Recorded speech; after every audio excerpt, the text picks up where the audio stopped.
नमस्कार, मी शेख पाशा. जन एकता आवाज न्यूज चॅनल मध्ये आपल्या सर्वांचं स्वागत आहे. औसा नगर परिषद निवडणूक 2025. महाराष्ट्र राज्याचे उपमुख्यमंत्री अजितदादा पवार यांची औसा किल्ला मैदान येथे जाहीर सभा. राष्ट्रवादी काँग्रेस पार्टीचे औसा नगराध्यक्ष पदाचे व सदस्य पदाचे अधिकृत उमेदवार यांच्या प्रचारार्थ जाहीर सभा घेण्यात आली. यावेळी माजी लोकनियुक्त नगराध्यक्ष डॉक्टर अफसर शेख व राष्ट्रवादीचे पदाधिकारी यांनी उपमुख्यमंत्री अजितदादा पवार, मंत्री बाबासाहेब पाटील, माजी मंत्री तथा आमदार संजय बनसोडे, आमदार विक्रम काळे यांचा सत्कार करण्यात आला.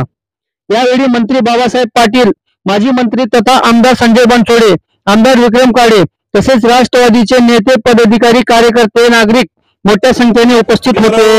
मला या ठिकाणी सांगायचंय की या शहरामध्ये आम्ही मागासवर्गीय बांधवांसाठी डॉक्टर बाबासाहेब आंबेडकर महाप्रवेशद्वार या ठिकाणी निर्माण केलं. अध्यक्ष असताना या शहरामध्ये भीमनगर मध्ये समाज मंदिर बांधकाम करण्याचं काम मी केलं.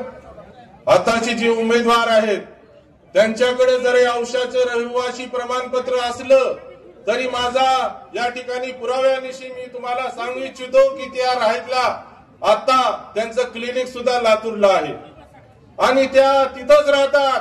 मला या शहरामध्ये कोणत्या गल्ली बोळामध्ये काय होतंय हे सगळं पूर्ण माहिती आहे. त्यामुळं त्या उमेदवार जे भाजपाने या ठिकाणी दिलेलं आहे त्यांना तुम्ही तुमच्याकडे आल्यावर, तुमच्या घरी आल्यावर तुमच्या रस्त्याचं, गल्लीचं किंवा चौकाचं नाव तरी विचारून बघा, त्यांना नाव तरी येतील.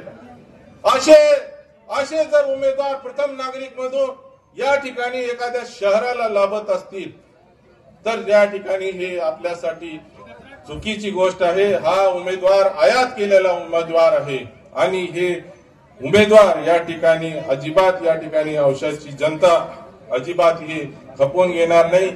आणि 3 तारखेला निश्चितपणे या ठिकाणी एक विशाल अशी आपल्याला परिवर्तन या ठिकाणी दिसायला मिळेल. निश्चितपणे हे 4 वर्ष या ठिकाणी नगरपालिकेमध्ये भाजप प्रणित या ठिकाणी काम झालेलं आहे आणि निश्चितपणे या ठिकाणी तुम्हाला येणाऱ्या 3 डिसेंबरला एक नवीन या ठिकाणी बदल आपल्याला निश्चितपणे दिसणार आहे. लोकांच्या कल्याणासाठी ते आजपर्यंत झटत आलेले, त्यामुळे इतके लोक त्यांच्या सोबत आहे. आजचा हा जनसागर, आज लग्नाची इतकी मोठी तीथ आहे, परंतु एवढी मोठी तीथ असताना पण ज्या प्रचंड संख्येने तुम्ही उपस्थित राहिला तुम्हाला सगळ्यांना सलाम. कारण तुमचं प्रेम, तुमची आपुलकी, तुमचा जिव्हाळा ह्याच्यातून आमच्यासारख्या कार्यकर्त्याला पाहायला मिळतोय. एकंदरीतच मला आठवतंय 2011ला मी उपमुख्यमंत्री झालो त्यावेळेस डॉक्टर अफसर शेखनी नगराध्यक्ष असताना औसा नगर परिषदेच्या इमारतीचं लोकार्पण त्या ठिकाणी केलेलं होतं. ज्यावेळेस मी उपमुख्यमंत्री असतो त्यावेळेस अफसर शेख हे नगराध्यक्ष असतात, हा इतिहास आहे. परंतु त्यावेळेस सुद्धा ते नगराध्यक्ष पदासाठी स्वतः उभे नसले तरी त्यांच्या स्वतःच्या भगिनी आमच्या परवीन शेख या सुद्धा मोठ्या मताधिक्याने विजयी होती आणि नगराध्यक्ष पदाच्या परवीन शेख या आमच्या बाजी जिल्हाध्यक्ष अतिशय हडाचा कार्यकर्ता, जीवाचा कार्यकर्ता, इतका मनमिळावून स्वभाव एनबी शेख साहेबांचा होता. शिक्षणाच्या बद्दल एक आदराची भावना, माझा समाज शिकला पाहिजे, माझा औसाचा सगळा सर्वसामान्य माणसाच्या घरातल्या मुलगा मुलगी शिकली पाहिजे, अशा पद्धतीनं एनबी शेखनी काम केलं. आणि ते स्वतः मी मागाशी सांगितलं तसं उच्च शिक्षित आहेत, स्थानिक आहेत, बाहेरून आलेले नाहीयेत आणि त्याच्यामुळं ते अतिशय चांगल्या प्रकारचं नगराध्यक्ष पदाची कारकीर्द करतील याबद्दलचा शब्द त्यांच्या सर्वांच्या साक्षीनं मी तुम्हाला सगळ्यांना देतो. तुम्ही काळजी करू नका. हे आपल्याला कदापि विसरता येणार नाही, नाकारता येणार नाही. आणि म्हणून माझी आपल्याला सगळ्यांना महत्वाचं सांगणं की डॉक्टर अफसर शेख यांच्या नेतृत्वाखाली औसा हे नेहमीच राष्ट्रवादी काँग्रेस पक्षाच्या विचारांचं शहर राहिलेलं आहे. राष्ट्रवादी काँग्रेस पक्षाचा विचार हा सगळ्या जाती धर्माला सोबत घेऊन जाणारा, चालणारा धर्मनिरपेक्ष विचार आहे. जी आपली राज्यात, देशात भूमिका आहे तीच औषध देखील आहे. एक आणि खाली, वर एक आणि खाली एक, हे वेगळं असं काही नाहीये. आपली भूमिका अतिशय स्पष्ट आहे.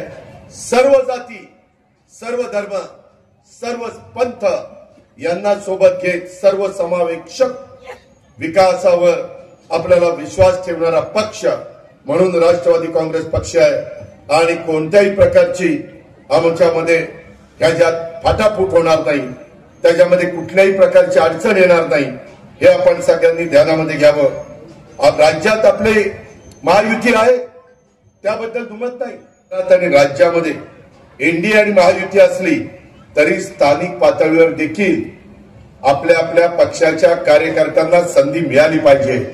यासाठी स्थानिक पातळीवर स्वबळावर निवडणुका लढवण्याचा निर्णय जो तो पक्ष घेतोय, अनेकांनी तुम्ही बघितलं तर तशा पद्धतीने निर्णय घेतलेला आहे आणि म्हणून आपण लढतोय। उद्या राबणारा कार्यकर्ता त्याला एक तर 9 वर्ष स्थानिक स्वराज्य संस्थांच्या निवडणुका झाल्या नाही, त्याने काय करावं?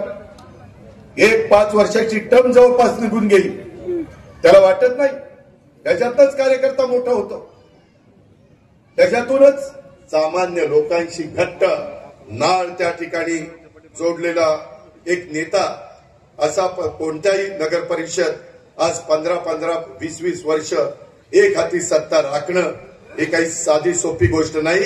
हे बाबांनो येरा गबाळ्याचं काम नाही, त्याला धमक लागते, त्याला ताकद लागते, त्याला समाजाचा पाठिंबा लागतो, जनतेचा विश्वास लागतो। जनतेच्या विश्वासाला कुठेही तडा जाऊन न देता ही सगळी कामं त्या बाबतीमध्ये करायची असतात आणि हे सगळं काम गेले काही वर्ष आमचा डॉक्टर अफसर शेख करतोय।